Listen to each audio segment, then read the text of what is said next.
Toy Story 3, the video game, is a platformer developed by Avalanche Software and published by Disney Interactive Studios in 2010. The tie-in video game released alongside Pixar's highly anticipated follow-up to one of their most beloved franchises, Toy Story, the one that started everything for Pixar as the first 3D animated movie theatrically released in 1995 and the sleeker sequel in 1998. Leading to Toy Story 3 in 2010, which made history as the first animated film to gross over $1 billion at the box office. Toy Story 4 continued to pull on fans' heartstrings, once again grossing over $1 billion, opening the door for a spin-off featuring Buzz Lightyear and possibly another sequel.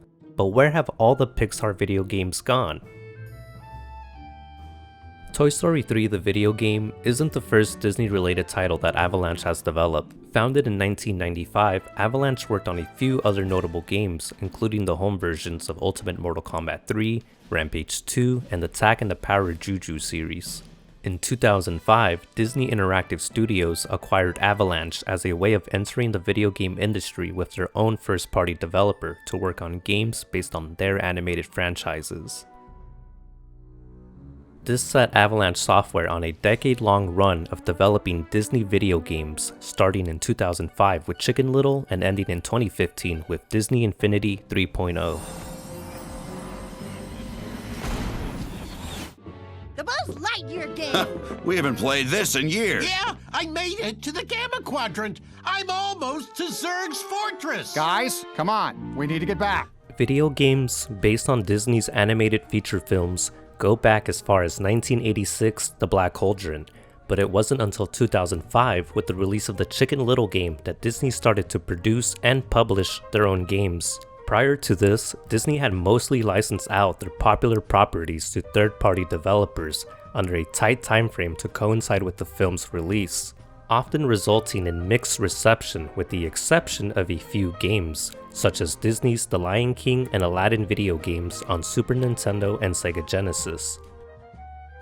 At the time, the video game industry wasn't as big as it is today, making video game development a high risk for Disney. So instead, they chose to develop educational computer software titles with modest success, but this approach didn't last long due to a shrinking computer market and a growing video game industry. Disney only saw a small cut on games based on their movies due to their licensing strategy, leading them to rethink their approach on video games over the years. And the third fun fact is that Toy Story 3 the video game was created here in Salt Lake City, Utah. I should know, I'm John, I helped create and design the game. Want to see how it's done? Come on, this is your backstage pass. Today we're here at Avalanche Software where we make games like Toy Story 3. We've got designers, we've got programmers, we've got world artists, concept artists, painters, and animators. Development on the Toy Story 3 game began as early as 2008 after Disney had turned down another studio's pitch in favor of having Avalanche work on the game in-house, making it the first Pixar video game developed and published by Disney. Although there were other Pixar video games before Toy Story 3, those were made by other developers, such as their previous partner, THQ, who are known for their own handful of licensed video games based on Nickelodeon and Disney properties, including SpongeBob, Battle for Bikini Bottom, The Incredibles, and Cars, to name a few. Despite the fact that Disney had their own first-party developers, they still allowed THQ to pitch their idea along with Avalanche to compete for the license to make the game, with the final choice left to the head of Pixar. Avalanche won over Pixar thanks to two ideas presented in their pitch. One idea was a loose adaptation of the movie's plot as the game's story mode that would serve as a companion piece to their main idea, the Toy Box mode. A mode that would allow players to explore an open world and play with the toys to recreate the spontaneous imagination of kids playing with their own toys. Good work. Get that phone to Andy's room. We'll find Rex and catch up with you there. Yes, sir. You heard him, men. Move, move, move! The Avalanche team had the opportunity of meeting with Pixar to see an early version of Toy Story 3. After watching the movie, the team knew that they wanted to steer the project away from a simple see the movie and play the game treatment. Instead, they planned to make a game centered around imaginary play and stay true to the core of Toy Story, which was essentially toys that wanted to be appreciated and played with. When we took the original pitch to Pixar, they really liked it. We started working with them and we would bring in ideas and say, hey, what about if we do this? And they would either tell us, yeah, that's perfect, or, you know, that's cool, but it's not quite Toy Story. So in that way, we were able to make something that was a very authentic, real Toy Story experience. Thanks to their partnership with Disney, Pixar and Avalanche were able to work closely on the game with a team of 10 people from Pixar assisting Avalanche. The Pixar team shared renders and character models, as well as provided feedback on the smallest details to give it an authentic Pixar movie production feel. Characters' movements were even hand-drawn rather than motion captured to match their movie counterparts. Avalanche was also able to get most of the voice actors to reprise their roles, except for Woody and Buzz. However, they did get Tom Hanks' brother, Jim Hanks, to fill in as Woody.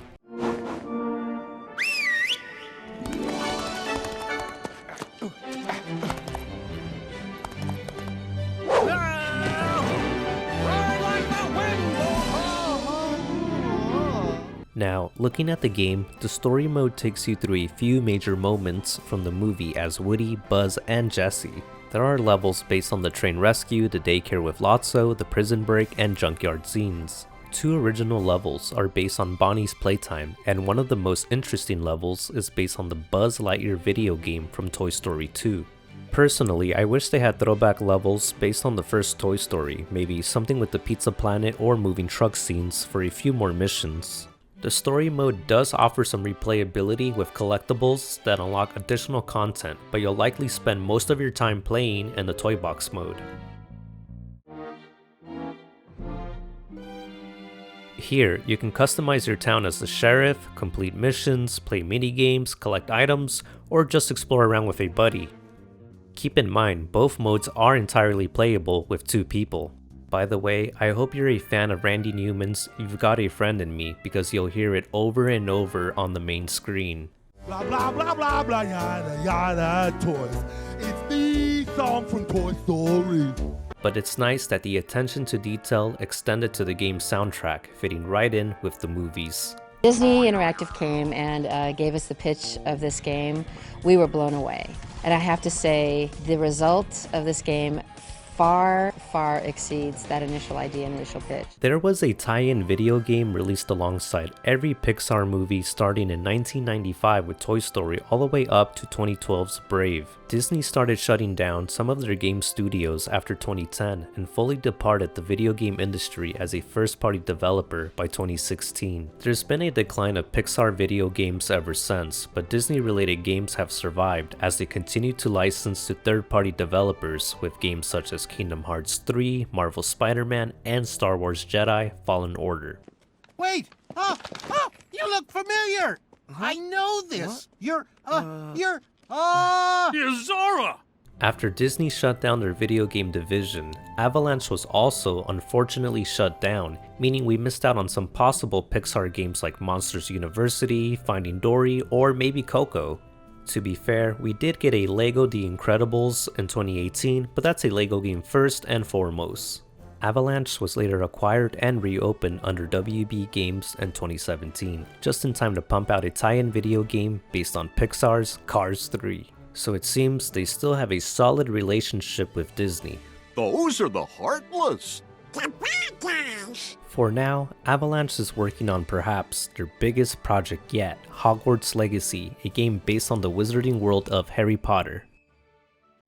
In the end, we worked together to save ourselves and got back home safe and sound. Then Andy entrusted us to Bonnie, which is how we got here. Although most movie video game tie-ins are merely seen as cash grabs and have historically received mixed to negative reception, there have been a few titles to strongly stand out from the rest. Video games that expand on the imaginative and immersive worlds seen in movies can exist. With the right amount of time and people behind these projects, we'd be allowed to bring home a little bit of the magic and play along with our favorite characters. Wheezy, you're fixed. In fact, I think I feel a song coming on. Hello, motherfucker, hey, hi, how you doing? It's Weezy F, baby, come to take a shit and urine on these toilet bowl bitches. Messiah snaggers, stuffing on this beat like a motherfucking Sigma. Bad to the gristle, hat to the rizzle. I'm so official, all I need is a whistle.